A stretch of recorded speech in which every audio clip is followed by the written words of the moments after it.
नमस्कार, क्यूज के इस ऑनलाइन प्लेटफॉर्म पर मैं आपका पुनः स्वागत और हार्दिक अभिनंदन करता हूँ। जैसा कि हमारी राजस्थान की जो ज्योग्राफी की क्लासें चल रही थी, अब उन्हीं को हम आगे बढ़ाते हुए आज जो कल का हम भौतिक प्रदेश पढ़ रहे थे, आज हम उनके बारे में जानेंगे।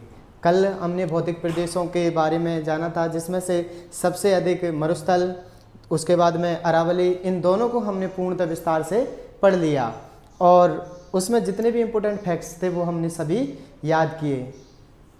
कल मैंने अरावली को पढ़ाते हुए एक दो चोटियाँ थीं, मोरमजी और टोटगढ़, उसमें किलोमीटर का यूज़ कर लिया था, तो उसके लिए माफ़ी चाहूँगा। वो मीटर में, हालांकि मैंने कंटेंट में लिख मीटर रखा है, लिख मीटर रहा है, लेकिन बोलने में थोड़ी सी मानवीय त्रुटियाँ हो जाती हैं, तो उसमें मैंने किलोमीटर बोल दिया था, उसके लिए मैं आपसे क्षमा प्रार्थी हूँ। तो अभी तक हमने हमारे जो भौतिक प्रदेश थे उनके बारे में अध्ययन किया था। आज जो हमारे बाकी के बचे हुए भौतिक प्रदेश हैं, हम उनके बारे में जानेंगे। अगर आपने इससे पहले का पार्ट नहीं देखा तो आप उसे जाकर के देख सकते हैं। तो कल हमने क्या पढ़ा था? कल का हमारा टॉपिक था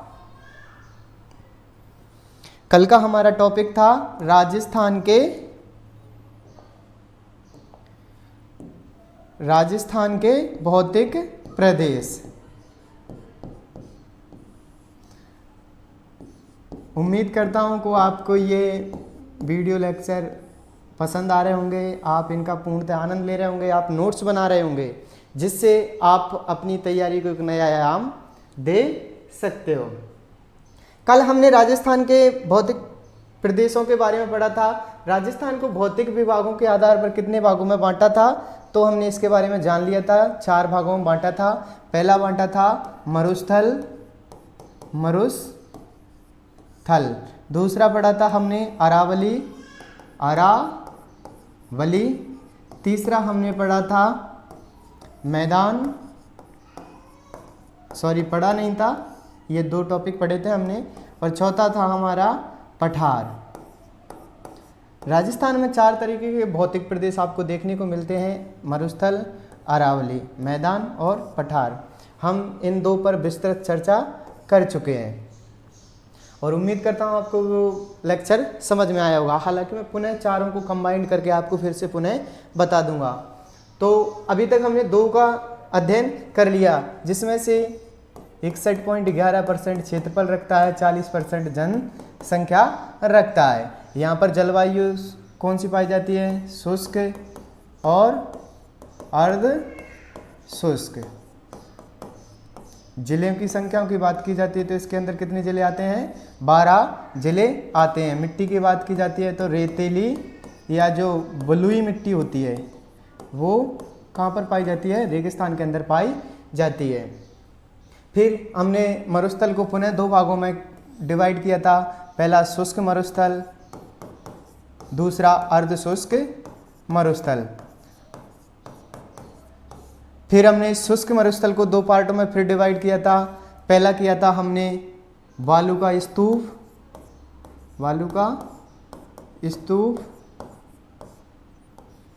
मुक्त प्रदेश और दूसरा युक्त प्रदेश। बालू का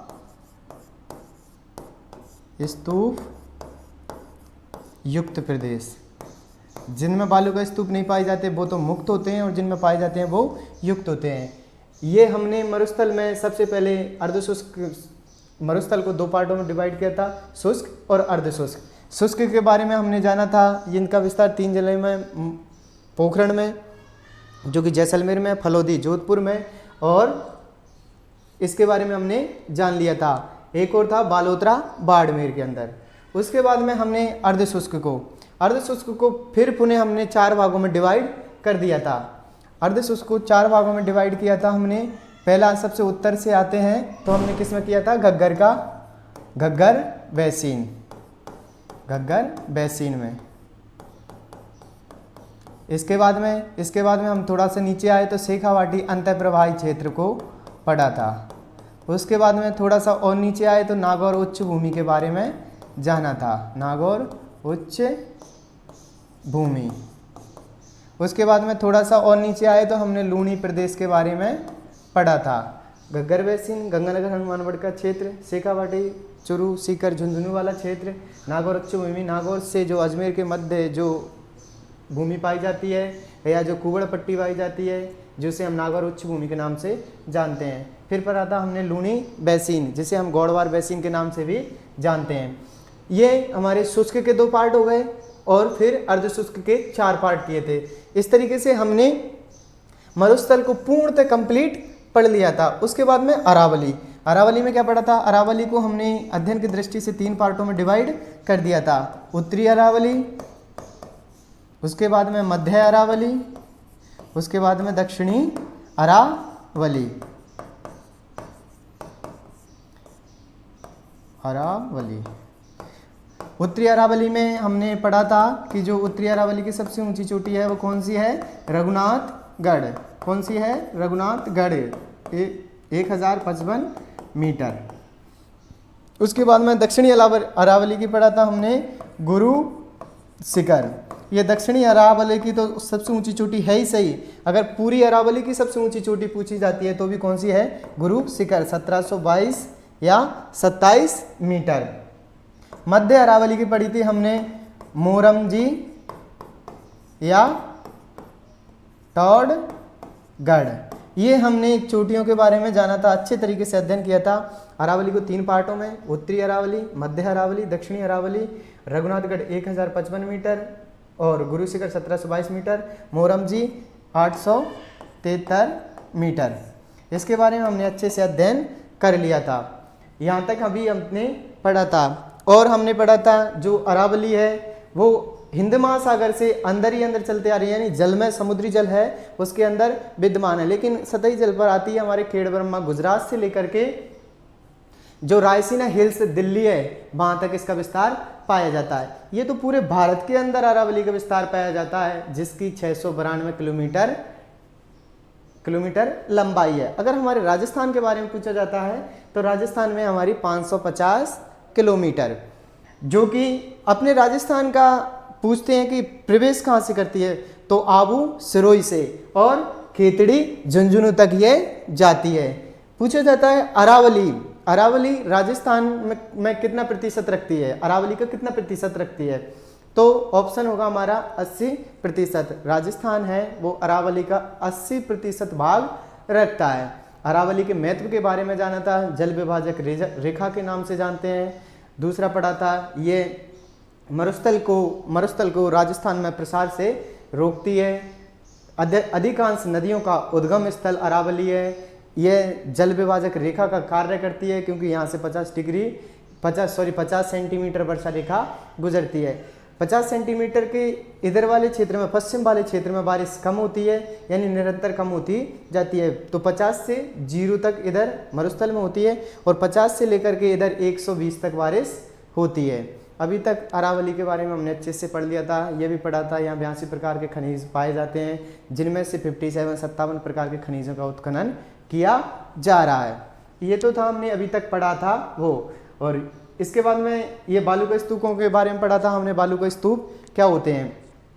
तो पवन के द्वारा जब रेत को या रेतीली मिट्टी को एक स्थान से ला करके दूसरे स्थान पर जमा कर दिया जाता है और जिन टीलों का निर्माण होता है, ये जो टीले बनते हैं इनको क्या नाम दिया जाता है? बालू का स्तूप नाम दिया जाता है। मैं हालांकि आपको और बाद में इनको थोड़ा सा डिटेल में थोड़ा सा और रिवाइज करा दूंगा, इससे आपको पुनः रिकॉल हो जाएगा। तो जो बालू का स्तूपों का निर्माण करते हैं, कुछ बालू का स्तूप जो इम्पोर्टेंट थे हमने उनके बारे में जाना था। जैसे बरखान अर्धचंद्राकार आकृति का निर्माण करते हैं, सर्वाधिक गतिशील होते हैं और सर्वाधिक अगर रेगिस्तान को एक स्थान विस्तारित करने का कार्य करते हैं तो वो क्या नाम से जाने जाते हैं? वो जाने जाते हैं बरखान के नाम से। दूसरा एक और क्वेश्चन पूछा जाता है जो मैं कल शायद बताना भूल गया होगा या बताया होगा कि रेगिस्तान मार्च किसे कहते हैं?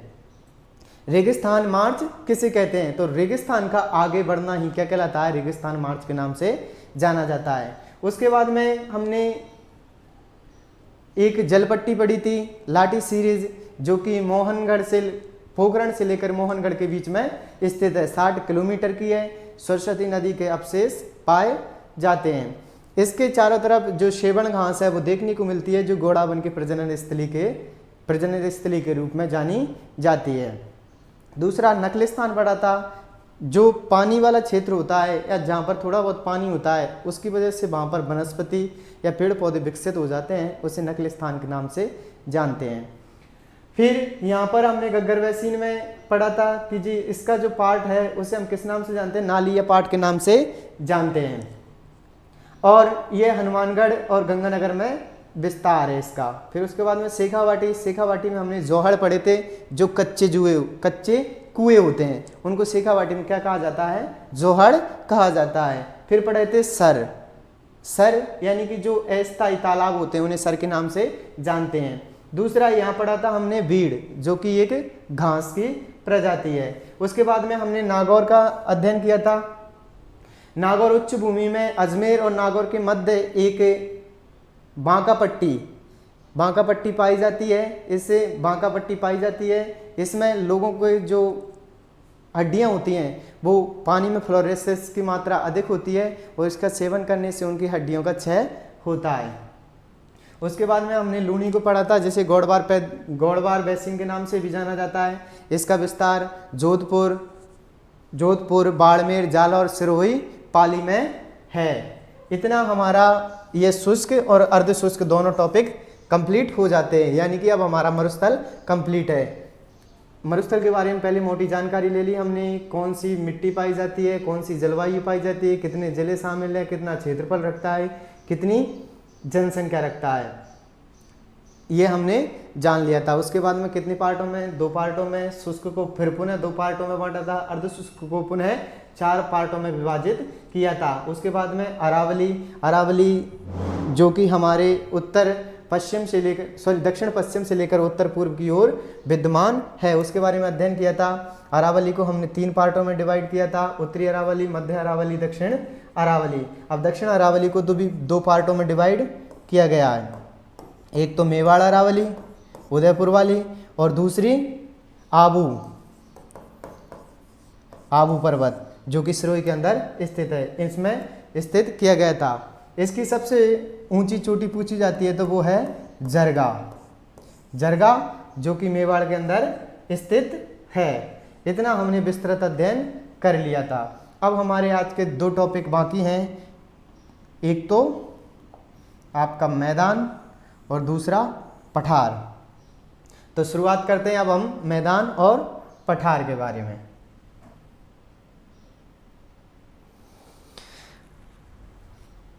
मैदान, ये वाले क्षेत्र हमारे पूर्णतः कवर हैं। हमने मरुस्थल को पढ़ लिया, अर्धशुष्क को पढ़ लिया, अरावली को पढ़ लिया। अब ये मैदान वाले क्षेत्र को हम जानेंगे। इसकी स्थिति देखना चाहो तो हमारे राजस्थान के अंदर ये पूर्व की दिशा में स्थित है, इसलिए इसको पूर्वी मैदान भी कहा जाता है। क्या कहा जाता है? पूर्वी मैदान। आज मैदान का हम और दूसरा पठार का विस्तृत अध्ययन करने वाले हैं। मैदान जो होते हैं वो कृषि के कार्यों में उपयोग किया जाता है। यहाँ पर इसकी जो क्षेत्रफल देखा जाता है मैदान का क्षेत्रफल है हमारे पास में 23%। क्षेत्रफल कितना है हमारा? 23%। जनसंख्या की बात की जाती है वहीं तो वह ये जनसंख्या है 39%, यानी 39%। ये क्या है? हमारी पॉपुलेशन यानी कि जनसंख्या। ठीक है। अब इसके अंदर जिले कितने पाए जाते हैं? तो जिले पाए जाते हैं हमारे 10। कितने पाए जाते हैं? 10। यहाँ पर पूछा जाता है मिट्टी कौन सी पाई जाती है? तो मिट्टी पाई जाती है हमारी कौन सी? मिट्टी पाई जाती है हमारी जालौड़ या कछारी। कोई सा भी ऑप्शन में आ सकता है। आपसे क्वेश्चन यहीं से पुटअप किया जा सकता है कि पूर्वी मैदान में जनसंख्या कितनी निवास करती है? 39%। क्षेत्रफल कितना है? 23%। जिले कितने आते हैं? 10। मृदा कौन सी पाई जाती है? जालौड़ या कछारी। एक और क्वेश्चन यहाँ से बनता है, वो बनता है किसके बारे में? जलवायु के बारे में, कि यहाँ जलवायु कौन सी पाई जाती है? तो यहाँ जलवायु पाई जाती है, जलवायु पहले हमने पढ़ लिया था शुष्क, अर्ध शुष्क, और इसमें पाई जाती है उपाद्र। अब यहाँ पर आर्द्र, और विस्तृत बाद में और बता दिया जाएगा, जलवायु का जब टॉपिक आएगा तब अच्छी तरीके से। हमने कल ये भी अध्ययन किया था, शुष्क मरुस्थल में 0 से 20 सेंटीमीटर बारिश होती है। इस वाले में 20 से 40 सेंटीमीटर बारिश होती है। अरावली प्रदेश में 40 से लेकर के 60 सेंटीमीटर बारिश होती है। यहाँ से 50 सेंटीमीटर जल रेखा गुजरती है, जो राजस्थान को 2 बराबर भागों में डिवाइड करती है। इसके बाद में यहाँ से हमने कल पढ़ा था कि जो 60 से लेकर के 80 सेंटीमीटर यहाँ पर बारिश होती है। इस वाले की शुष्क, अर्धशुष्क, शुष्क, अर्धशुष्क, उपाद्र और आर्द्र, ये हमने पढ़ लिया। ये जो पूर्वी मैदान था, इसकी जो अगर ऊपर से क्वेश्चन बनाता है तो वो यहाँ से पुटअप कर सकता है। ये तो थी हमारी पूर्वी मैदान की थोड़ी जानकारी, जो मोटी मोटी जानकारी थी वो। अब आगे हम पूर्वी मैदान को पुनः कितने भागों में डिवाइड करते हैं, इसके बारे में भी हम अध्ययन करेंगे। तो अध्ययन की दृष्टि से जो पूर्वी मैदान है उसे हम 3 पार्टों में डिवाइड करते हैं, यानी 3 भागों में बांटते हैं। अब 3 भाग कौन कौन से बांटते हैं उसके बारे में अध्ययन करेंगे। तो आपको बता देता हूं मैं, ये हमारा राजस्थान, ये हमारा पूर्वी मैदान वाला क्षेत्र, यहाँ पर थोड़ा सा दक्षिण पूर्वी पठार का क्षेत्र भी आता है, तो इधर से आप इसे मान सकते हो, ठीक है। ये हमारा कौन सा है, इधर वाला थोड़ा सा एरिया और भी आता है। आज मैप लाना मैं भूल गया, अगली क्लास में बता दूंगा। तो ये मैदान, अब मैदान को भी हम 3 पार्टों में डिवाइड करते हैं। अब कौन कौन से पार्टों में डिवाइड करते हैं हम उसके बारे में जानेंगे या उनका अध्ययन करेंगे। इस मैदान में सबसे पहले हम दक्षिण से शुरुआत करते हैं। दक्षिण में एक नदी है और ये नदी तो है ही सही, नदी के साथ साथ में जो बागड़ प्रदेश है उसकी गंगा के नाम से भी जानी जाती है। तो नीचे पढ़ेंगे हम माही का मैदान, ये हमारा हो गया पहला भाग। दूसरा हम पढ़ेंगे चंबल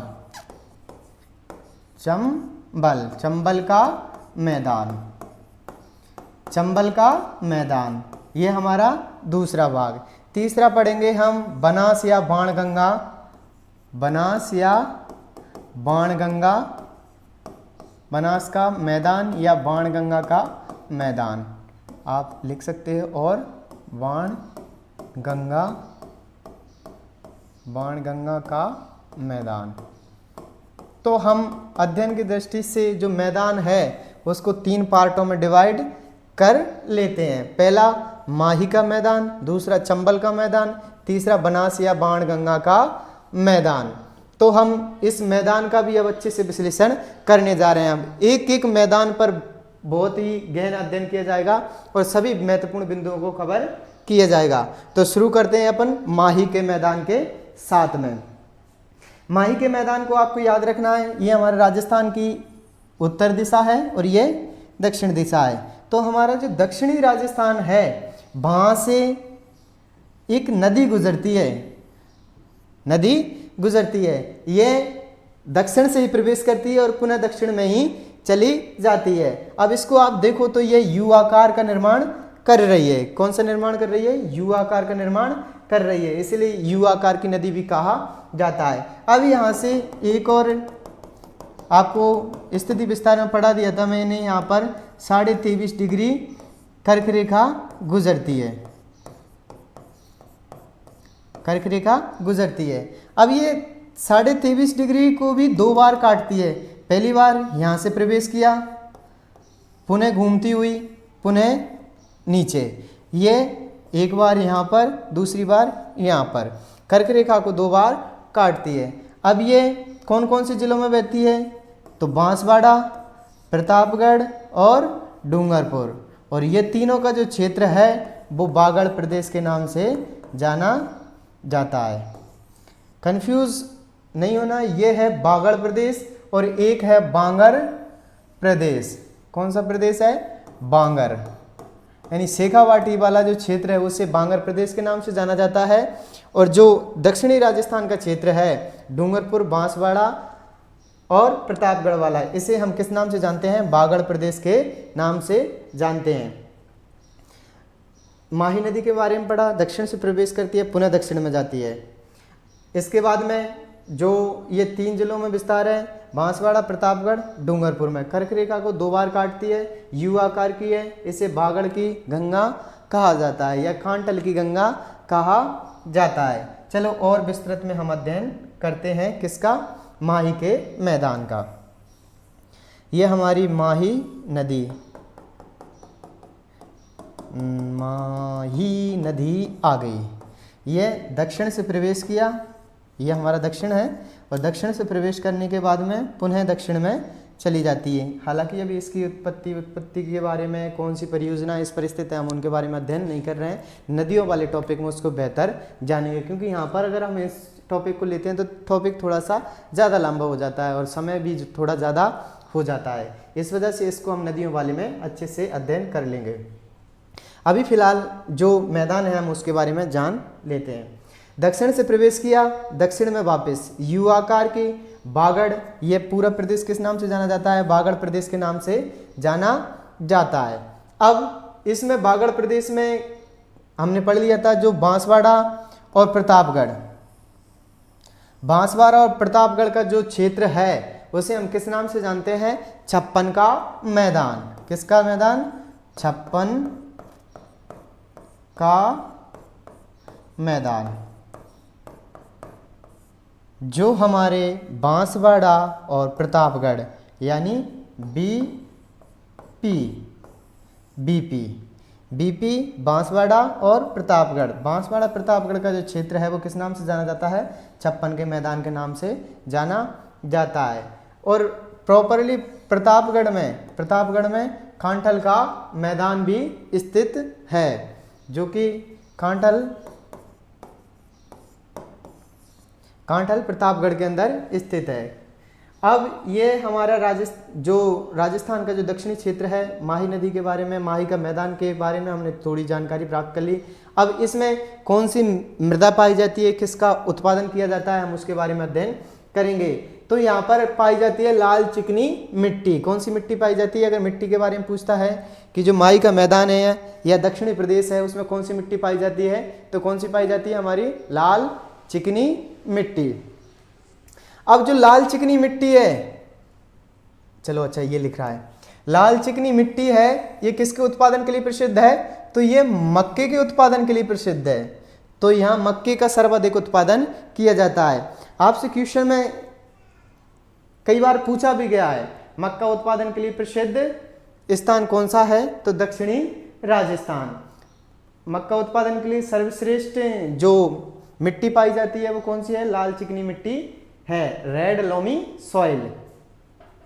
ये हमारे यहाँ मिट्टी पाई जाती है और मक्के का सर्वाधिक उत्पादन किया जाता है। यहाँ तक आपको समझ में आ गया होगा। छप्पन का मैदान के नाम से जाना जाता है, जो इसके किनारे का जो मैदान है उसे छप्पन का मैदान कहा जाता है। ये तो था हमारे माही का मैदान। माही के मैदान के बारे में हमने पढ़ लिया। माही मैदान, माही जो नदी है दक्षिण से प्रवेश करती है, पुनः दक्षिण में जाती है, 23 डिग्री 30 मिनट जो कर्क रेखा उसे 2 बार काटती है। उसके बारे में हमने अध्ययन किया था। ये छप्पन का मैदान का निर्माण करती है। इसमें लाल चिकनी मृदा पाई जाती है जो कि मक्का के उत्पादन के लिए सर्वश्रेष्ठ है। उसके बाद में ये जाना था यहाँ मक्के का उत्पादन सर्वाधिक किया जाता है। अब मक्के की कभी कभी किस्में पूछ लेता है कि मक्के की किस्में कौन सी हैं। हालांकि हम इसको फसलों के टॉपिक में अच्छे से पढ़ लेंगे, कृषि में जब पढ़ेंगे तब हम अच्छे से पढ़ लेंगे, फिर भी पूछ लेता है तो माही कंचन और माही धवल, ये 2 महत्वपूर्ण किस्में हैं। अब इसको पूछने के पीछे भी उसका कारण है, क्योंकि एक धान होती है, धान की भी किस्में सेम होती हैं। धान की किस्म होती है माही सुगंधा। तो एग्जामिनर कंफ्यूज करने के लिए दे देता है, क्योंकि इसमें भी माही और उसमें भी माही, माही माही कॉमन है। अब इतना याद रखना है, कंचन और धवल ये मक्के की किस्में हैं, और जो सुगंधा है माही सुगंधा धान की किस्म है। अब याद भी नहीं रहता है कभी, तो ये दो तो याद रह जाएंगे। आप इसको याद रख लो सुगंधा को, कि जो चावल होते हैं धान से क्या बनाए जाते हैं, चावल, और जो चावल होते हैं चावलों में से खुशबू अच्छी आती है, तो खुशबू से याद रख लेना सुगंध, सुगंध है जो चावलों में वो अच्छी आती है, इसीलिए धान की जो किस्म है कौन सी है, माही सुगंधा।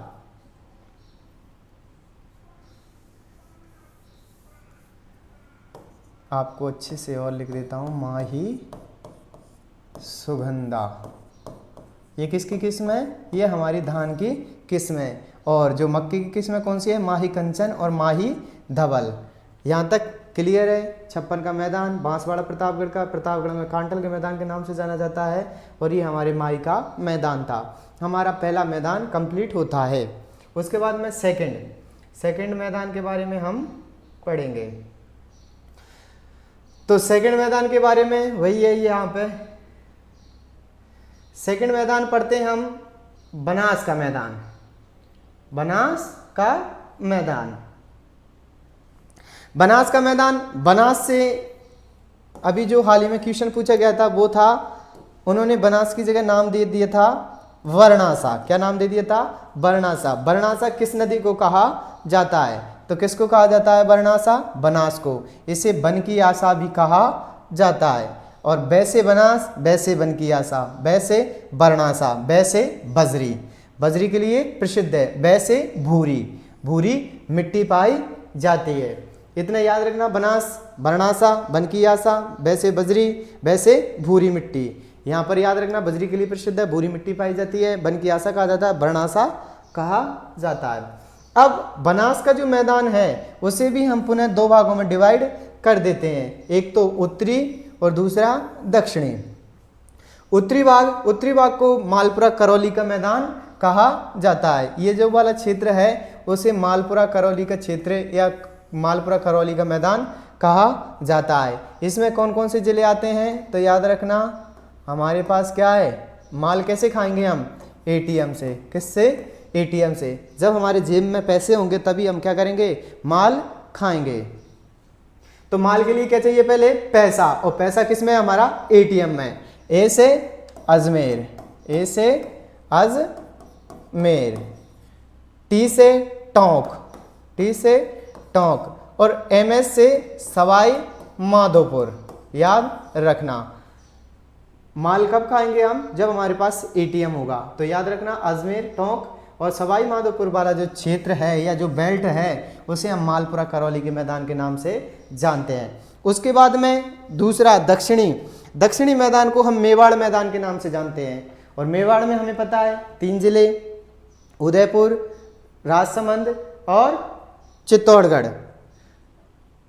भीलवाड़ा। राजसमंद, चित्तौड़, भीलवाड़ा। जो मेवाड़ मैदान है उसमें कौन कौन से आते हैं हमारे, राजसमंद, चित्तौड़ और भीलवाड़ा। तो कौन कौन से आएंगे हमारे, आरसीबी, ये रॉयल चैलेंजर्स बेंगलुरु नहीं है फिलहाल, कोई नहीं। तो आरसीबी बाहर हो गई, हाँ आरसीबी बाहर हो गई। तो ये जो क्षेत्र है मेवाड़ का मैदान उसमें 3 जिले आते हैं, कौन कौन से, राजसमंद, चित्तौड़ और भीलवाड़ा। यहाँ तक क्लियर। बनास को 2 भागों में डिवाइड किया था, मालपुरा करौली का मैदान, माल कब खाएंगे, जब हमारे पास में एटीएम होगा। ए से अजमेर, टी से टोंक, एमएस से सवाई माधोपुर। उसके बाद में दक्षिणी के बारे में पढ़ा था, हम उसे मेवाड़ मैदान के नाम से जाते हैं। इसमें आरसीबी, राजसमंद, चित्तौड़ और भीलवाड़ा का क्षेत्र सम्मिलित किया जाता है। ये तो था हमारे बनास का मैदान। आगे बचता है हमारा चंबल का मैदान। जो हाड़ौती प्रदेश है वो चंबल का मैदान। चंबल जानापाव महू की मध्य प्रदेश की पहाड़ियों से आती है और ये हमारे राजस्थान में 84गढ़ चित्तौड़ से प्रवेश करती है। इस पर 4 बांध बंधे हुए हैं। हालांकि हम उसको नदियों के बारे में बहुत विस्तृत अध्ययन करेंगे, फिलहाल इतना याद रख लेना आप। तो कि जो चंबल का मैदान है, चंबल का मैदान है, चंबल के मैदान को किस नाम से और जाना जाता है? बीहड़ प्रदेश के नाम से जाना जाता है। दूसरा, जो चंबल नदी है वो एक ऐसी नदी है जो सर्वाधिक उत्खात करती है, यानी वेडलैंड का निर्माण करती है। कौन सी नदी करती है? चंबल नदी करती है। इस जो चंबल का क्षेत्र है उसे डांग क्षेत्र के नाम से भी जाना जाता है। जो चंबल का क्षेत्र है उसे हम क्या नाम से जानते हैं? डांग क्षेत्र के नाम से जानते हैं। वेडलैंड का निर्माण करती है, यानी उत्खात भूमि का निर्माण करती है। यहाँ पर जो चंबल का मैदान है उसमें कौन सी मिट्टी पाई जाती है? तो उसमें पाई जाती है काली मिट्टी। कौन सी मिट्टी पाई जाती है? काली मिट्टी, या कपासी मिट्टी भी बोल सकते हैं। जालौर मिट्टी भी, जालौर नहीं पाई जाएगी इसके अंदर।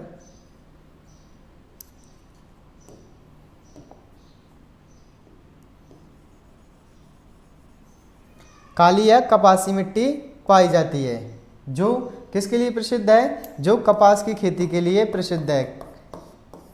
काली मिट्टी, अगर पूछा जाता है कपास की खेती के लिए सर्वाधिक उपयुक्त मिट्टी, तो कौन सी है? काली मिट्टी। काली मिट्टी चंबल के मैदान में पाई जाती है, बीहड़ प्रदेश कहा जाता है, डांग क्षेत्र के नाम से जाना जाता है। चंबल नदी वेडलैंड का निर्माण करती है, उत्खात भूमि का निर्माण करती है, जिसे हम अपनालिका अपर्दन कहते हैं। जैसे ये नदी यहाँ से आई, ये नदी है हमारी चंबल, ये नालियों का निर्माण कर दे, कभी इस दिशा में, कभी यहाँ से इस दिशा में, तो ये नालिका अपर्दन करती है। कौन सी? चंबल नदी। ये जो चंबल के मैदान है उसमें नालिका अपर्दन भी देखने को मिलता है। ठीक है, आगे चलते हैं हम। एक सेकंड। अभी तक हमने तीनों क्षेत्रों के बारे में अच्छे से पढ़ लिया। ये तो था हमारा मैदान। पुनः रिवाइज, मैदान को हमने मैदान में 23% जो क्षेत्रफल है वो पाया जाता है, 39% जनसंख्या है, 10 जिले आते हैं, और यहाँ पर जो मिट्टी है जालौन मिट्टी पाई जाती है। इसमें हम 3 क्षेत्र हैं, यानी इसको 3 पार्टों में डिवाइड करते हैं।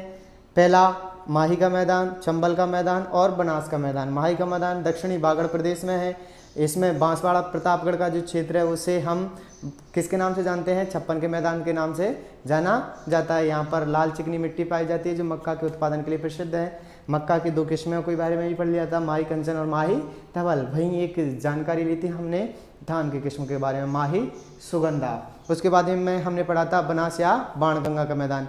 वैसे बनास, वैसे बाणगंगा। वैसे बजरी के लिए प्रसिद्ध, वैसे भूरी मिट्टी, और वैसे बनकी आशा, और वैसे वर्णाशा। तो बनास के बारे में पढ़ लिया था। बनास के बारे में 2 क्षेत्र पढ़े थे हमने। एक तो कौन सा वाला पढ़ा था? मालपुरा करौली का। माल कब खाएंगे? जब हमारे पास एटीएम होगा, और यानी पैसे होंगे, और पैसे किसमें? हमारे एटीएम में। तो एटीएम्स अजमेर, टोंक और सवाई माधोपुर। उसके बाद में हमने मेवाड़ मैदान पढ़ा था। मेवाड़ मैदान में हमारी आरसीबी बार, राजसमंद, चित्तौड़ और भीलवाड़ा, इसके बारे में हमने अच्छे से अध्ययन कर लिया था। अब उसके बाद में चंबल को बीहड़ प्रदेश के नाम से जाना जाता है, डांग क्षेत्र के नाम से जाना जाता है, और अपनालिका अपर्दन मैदान अपनालिका अपर्दन का निर्माण करती है। और वहीं पर हमने ये और जान लिया था कि उसके अंदर जो मिट्टी पाई जाती है वो काली या जालौन मृदा पाई जाती है। यहाँ तक समझ में आ गया होगा, काली मिट्टी कपास के लिए उपयुक्त है। ये तो था हमारा मैदान। अब इसके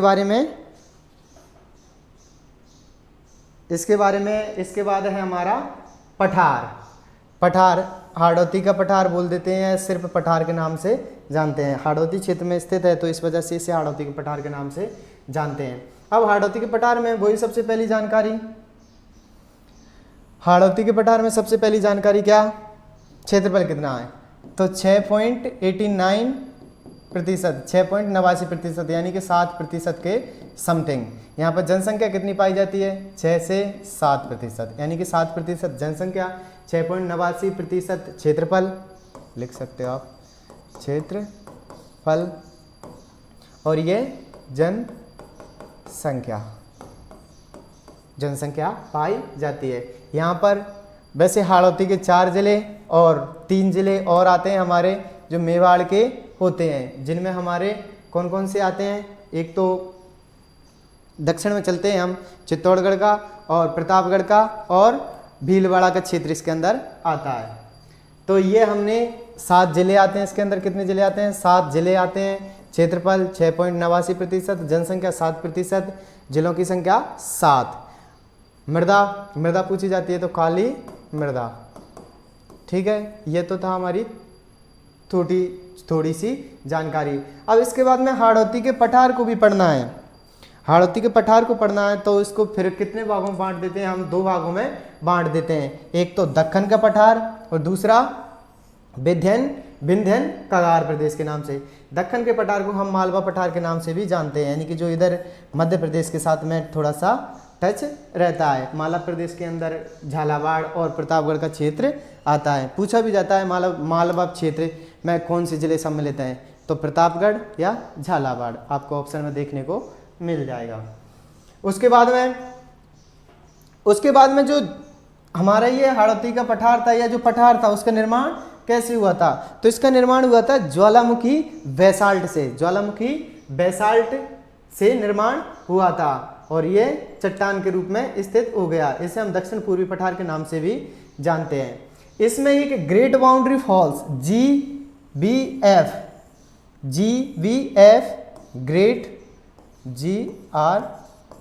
ग्रेट बाउंड्री और फॉल्स, यानी कि महान सीमा भ्रांत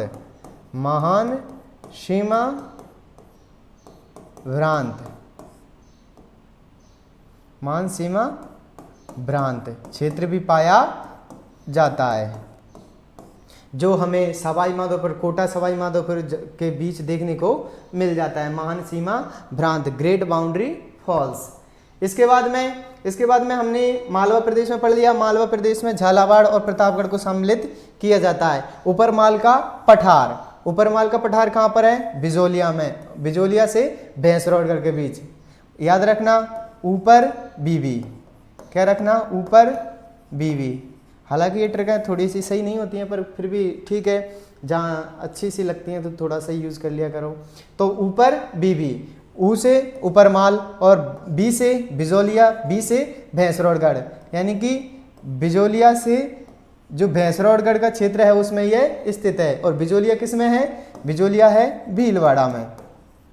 हालांकि बिजोलिया के बारे में आपने किसान आंदोलन को पढ़ा होगा, जो कि 1897 से 1941 के मध्य चला था। यह राजस्थान का सर्वप्रथम क्या बोलते हैं अहिंसात्मक आंदोलन था। इसको विजय सिंह पथिक ने ऊपरमाल पंचबोर्ड की भी स्थापना की थी। वहां से भी आप ऊपरमाल के पठार को याद रख सकते हैं कि बिजोलिया के अंदर स्थित है।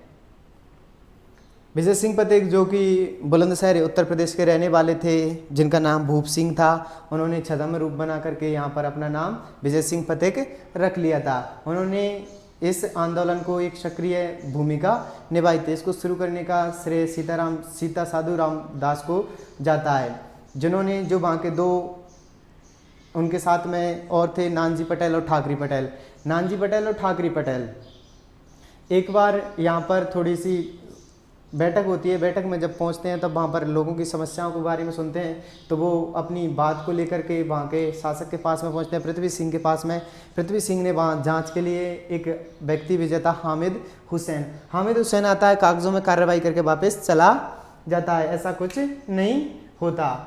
और नानजी ठाकरी पटेल को फिर से जो उसके बाद में जो वहाँ का जागीरदार होता है, जागीरदार पृथ्वी सिंह, जो उन पर थोड़ी सी कठिन कार्रवाई करता है। उसके बाद में पृथ्वी सिंह की मृत्यु हो जाती है और उसके नाम पर जागीरदार आता है कृष्ण सिंह ने पहले से वहाँ पर 84 प्रकार के कर लगे हुए थे और एक और नया कर लगा दिया था, चमरी कर को लगा दे। शादी जो लड़कियों की शादी होती है उस पर 5 रुपये का कर छोड़ो, ये हिस्ट्री की बात है तो हिस्ट्री में छोड़ो। आप तो याद रखना ऊपरमाल का पठार बिजोलिया से भैंसरोडगढ़ के बीच स्थित है। बिजोलिया भीलवाड़ा में है, भैंसरोडगढ़ चित्तौड़गढ़ में है। भैंसरोडगढ़ का दुर्ग है जिसका निर्माण भैंसा शाह ने करवाया था। भैंसा शाह ने करवाया था। ये व्यापारी था। कौन था? व्यापारी था। और जो हमारे कर्नल टॉड आए थे उनसे पूछा गया था कि अगर तुम्हें राजस्थान में कोई सी चीज़ चाहिए तो आप कहाँ जाके रहोगे? तो उन्होंने कहा था कि मुझे भैंसरोडगढ़ का जो दुर्ग है मैं उसमें रहना चाहूँगा। तो याद रखना बिजोलिया से भैंसरोडगढ़ के मध्य स्थित है ऊपरमाल का पठार। यहाँ तक क्लियर हो गया होगा। हाड़ौती के पठार को दो प्रदेशों में बांटा, दक्कन का पठार और विंध्यन कगार। पठार का निर्माण कैसे हुआ? ज्वालामुखी बेसाल्ट चट्टानों से। मालवा प्रदेश में झालावाड़ प्रतापगढ़ का क्षेत्र आता है। ऊपर माल का पठार भजौलिया से भैंसरोडगढ़ के मध्य स्थित है, यानी ऊपर बीवी है तो कोई नहीं जाएगा, नहीं तो बेलन खा के आएगा। ठीक है। अब वो तो थे हमारे दो मुख्य प्रदेश। कौन से प्रदेश थे? दो मुख्य प्रदेश। जो पठार था हम उसको मुख्य प्रदेश, दो प्रदेश और 3 गौण प्रदेशों में बांटते हैं। 3 गौण प्रदेश यानी उपक्षेत्र। तो हमने 2 के बारे में पढ़ लिया। तीसरे के बारे में हम पढ़ेंगे। गौण प्रदेश में प्रदेश में क्या है? पहला है हमारा अर्धचंद्राकार पहाड़ियाँ। अर्धचंद्राकार पहाड़ियाँ 2 जगह देखने को मिलेंगी। एक तो बूंदी की पहाड़ियाँ, बूंदी हिल्स, दूसरा मुकुंदरा हिल्स। मुकुंदरा हिल्स कोटा झालावाड़ के मध्य स्थित है। दूसरा शाहबाद उच्च भूमि जो 12 में है, शाहबाद उच्च भूमि, वहाँ पर दूसरा क्षेत्र। पहला अर्धचंद्राकार पहाड़ियाँ बूंदी और मुकुंदरा हिल्स। अर्धचंद्राकार पहाड़ियों में 2 को डिवाइड कर देते हैं, बूंदी और मुकुंदरा को। दूसरा पार्ट है शाहबाद उच्च भूमि। तीसरा है गंगधर क्षेत्र जो कि झालावाड़ के अंदर स्थित है। ये 3 पार्टों में डिवाइड किया गया था। यानी अर्धचंद्राकार पहाड़ियाँ 2 स्थानों पर, बूंदी और मुकुंदरा हिल्स की। मुकुंदरा हिल्स कोटा झालावाड़ के अंदर स्थित है और शाहबाद उच्च भूमि जो कि हमारे 12 के अंदर स्थित है। तीसरा गंगधर क्षेत्र जो झालावाड़ के अंदर स्थित है। ये हमारे 3 गौण प्रदेश भी हो गए, 2 मुख्य प्रदेश हो गए।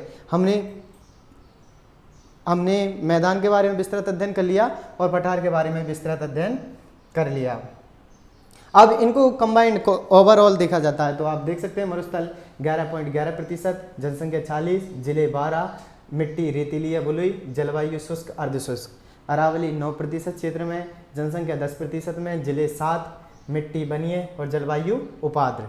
मैदान 23% क्षेत्रफल है, 39% जनसंख्या है, जिले 10 आते हैं, मिट्टी जालौड़ या कचारी पाई जाती है, जलवायु आर्द्र पाई जाती है। पठार जिसे हाड़ौती के मैदान के नाम से भी जाना जाता है 6.89% क्षेत्रफल है, 7% जनसंख्या है, 7 जिले इसके अंदर आते हैं। काली कपासी मिट्टी पाई जाती है जो कपास के उत्पादन के लिए प्रसिद्ध है। यहाँ पे अति आर्द्र पाई जाती है। आप इस पर देखना चाहो तो शुष्क में 0 से 20 सेंटीमीटर, अर्धशुष्क में 20 से 40 सेंटीमीटर, उपाद्र में 40 से 60 सेंटीमीटर और इसमें 60 से 80 सेंटीमीटर। और यहाँ पर लिखना चाहो तो आप 80 से 120 सेंटीमीटर। सिर्फ आपको याद रखना है, सभी में 20-20 ऐड करते जाना है। सिर्फ यहाँ पे आके आपको 40 ऐड करना है। तो आज हमने इन भौतिक प्रदेशों के बारे में अच्छे से अध्ययन कर लिया। वैसे टाइम ज़्यादा हो गया तो इस वजह से ठीक है, फिर पहले भी मैं रिवीजन करा चुका हूँ, फिर भी आपको थोड़ा थोड़ा मोटा मैं 2 मिनट के अंदर और रिवीजन करा देता हूँ। ये हमारा राजस्थान है, राजस्थान में शुष्क और ये अर्धशुष्क, ये अरावली, ये पूर्वी मैदान, ये पठार। क्या? पठार। ये मैदान के नाम से जाने जाते हैं, ये अरावली के नाम से जाना जाता है। और ये हमारा शुष्क मरुस्थल, ये अर्धशुष्क मरुस्थल, अर्धशुष्क मरुस्थल। यह जो क्षेत्र है पूरा 61.11% इस क्षेत्रफल है, 40% जनसंख्या रखता है। यहाँ पर से एक और क्वेश्चन मुझे याद आया यहाँ से कि अब यहाँ पर पूछा जाता है सर्वाधिक जनसंख्या घनत्व किस प्रदेश में पाया जाता है। कई बार क्वेश्चन पूछा गया है कि राजस्थान के किस भौतिक प्रदेश में सर्वाधिक जनसंख्या घनत्व पाया जाता है। तो सर्वाधिक जनसंख्या घनत्व किस प्रदेश में पाया जाता है? वो पाया जाता है हमारे मैदानी प्रदेश में। मैदानी प्रदेश में कैसे पाया जाएगा? यहाँ तो जनसंख्या 39% है और जबकि सर यहाँ तो 40% है। तो फिर आपको देखना है कि यहाँ पर कितना क्षेत्रफल है 61 और यहाँ पर 23। तो 23% पर कितनी जनसंख्या है? 39 और यहाँ 61% क्षेत्रफल पर 40% जनसंख्या। ये हमारा 2/3 हिस्सा रखता है सिर्फ अकेला मरुस्थल, यानी कि अपने आधे से भी ज़्यादा क्षेत्र अपने पास रखता है। सर्वाधिक जनसंख्या घनत्व कहाँ पाया जाता है? तो कहाँ पाया जाता है? हमारा मैदानों में। ये याद रखना। उसके बाद में हमने शुष्क के बारे में पढ़ा था। शुष्क को 2 भागों में हमने बांटा था। दो भागों में बांटा था। पहला बांटा था बालू का स्तूप मुक्त, दूसरा बालू का स्तूप युक्त। इसके बारे में पढ़ा था। यहाँ बालू का स्तूप नहीं पाए जाते, यहाँ बालू का स्तूप पाए जाते हैं। बालू के स्तूपों के बारे में हमने अच्छे से अध्ययन कर लिया है। अगर आपको और अच्छे से जानना है तो आप पिछली कक्षा जो पिछली पहला पार्ट है उसमें आप जान सकते हो। उसके बाद में हमने अर्धशुष्क मरुस्थल को पढ़ा था, 4 पार्टों में डिवाइड किया था, 1, 2, 3 और 4। लूणी बेसिन और नागौर उच्च भूमि, शेखावाटी अंतःप्रवाही क्षेत्र, घग्गर बेसिन। उसके बाद में अरावली को 3 पार्टों में डिवाइड किया था, दक्षिणी, मध्य और उत्तरी। उसके बाद में ये हमारी अरावली खत्म हो जाती है। उसके बाद में मैदान को 3 पार्टों में डिवाइड किया था। ये माही का मैदान, दूसरा बनास या बाणगंगा का मैदान, तीसरा चंबल का मैदान। उसके बाद में पठार को हमने 2 मुख्य प्रदेशों में और 3 गौण प्रदेशों में बांटा था। इस प्रकार से हमने पूरे ओवरऑल अच्छे से अध्ययन कर लिया। अगर आपको और अच्छी जानकारी चाहिए तो आप पिछली कक्षा को देख सकते हैं। आज समय की नज़ाकत को देखते हुए आज के लिए सिर्फ इतना ही। मिलते हैं कल किसी नए टॉपिक के साथ में। आज हमारा जो भौतिक प्रदेश था वो अच्छे से पूर्ण हो गया। अब आगे हम किसी नए टॉपिक के साथ में आपसे फिर से मुलाकात करेंगे। मैं उम्मीद करता हूँ कि आप इनके नोट्स बना रहे होंगे तो आपको और बेहतर बहुत अच्छा देखने को मिलेगा और एग्जाम के पॉइंट ऑफ व्यू से बहुत ही अच्छा कंटेंट है। इससे बाहर शायद ही कोई क्वेश्चन आए। तो आज के लिए सिर्फ इतना ही। और जो हमारी बहुत ही जल्द हमारे अंकित सर आपके बीच में जो क्यूज क्लासेस हैं बीएसटीसी के लिए, उनकी टेस्ट सीरीज भी लेकर आ रहे हैं। जो प्रीवियस ईयर क्वेश्चन है उनको आपके बीच में सॉल्व कराएंगे और वो सॉल्यूशन आपके लिए इतना मददगार साबित होगा कि आप एक क्वेश्चन के माध्यम से 4, 8 और 10 फैक्ट के बारे में जानेंगे। अगर आप उस टेस्ट सीरीज को ज्वाइन करते हो तो आपको बहुत अच्छा इंप्रूव देखने को मिल जाता है। सिर्फ आप उनके साथ में पूरे टेस्ट सॉल्व कीजिए और आप जो बीएसटीसी का 50 नंबर का जो सामान्य ज्ञान का पार्ट है वो बहुत अच्छा आपका जाएगा। तो जय हिंद, जय भारत। मिलते हैं कल किसी नई कक्षा के साथ में।